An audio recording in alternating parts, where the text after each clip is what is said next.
let me preface this answer by saying I didn't start my paradigm shift by asking this question about the brain consciousness connection, even though that became the focus later. I was very intrigued by anomalous phenomena. So things that people were experiencing personally or things that had been discovered in scientific experimentation that could not be accounted for using the conventional model of the nature of reality. And what happened was I realized that all of these anomalies I was coming across, they all related to the same topic, which is how is consciousness just stuck in our skull? And when I say consciousness, I mean our sense of experiencing, our subjective inner awareness, the part of us that hears our thoughts, the part of us that has any experience. Is that consciousness something that's stuck in the brain, or is it outside the brain?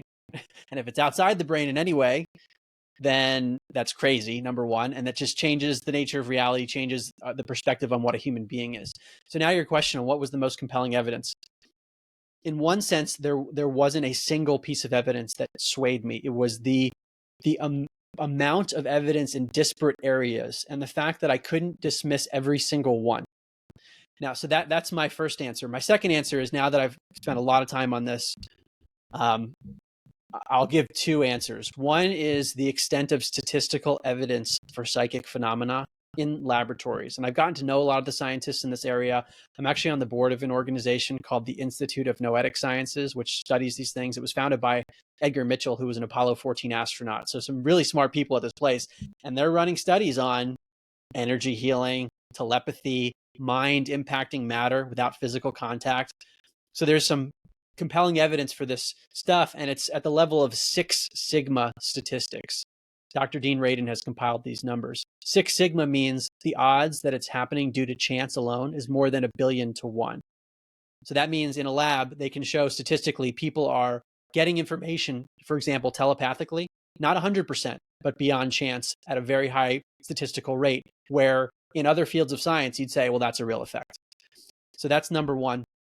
Number two, I would say, is the near-death experience science, which this has been around for ages. And there are scientists and doctors who have looked at the history where there are reports in across culture, across time, where people get close to the time of death. So let's say it's cardiac arrest or something very severe physiologically, and then they're resuscitated.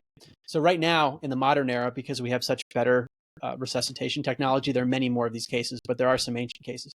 People come back to life and they say, I just had an elaborate experience that was realer than real life.